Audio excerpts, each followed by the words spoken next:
Valóban méltó áldani téged, Isten Anyja. Te, aki mindig boldog és szeplőtelen vagy, Istenünk Anyja. Tiszteletre méltók vagy te a keruboknál, és mérhetetlenül dicsőbb a szeráfoknál.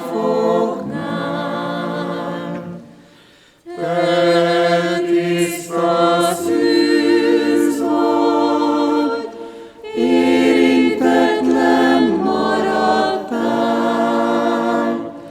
így szülte őt Isten igéjét. Te valóban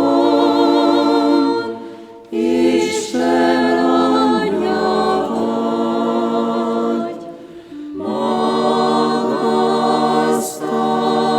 magasztalunk téged.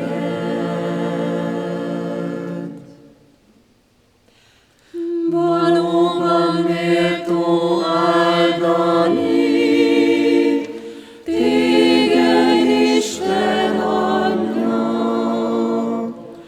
Te, aki mindig boldog és szeplőtelen vagy, Istenünk Anyja.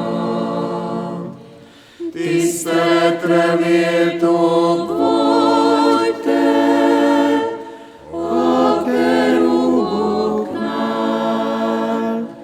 és mérhetetlenül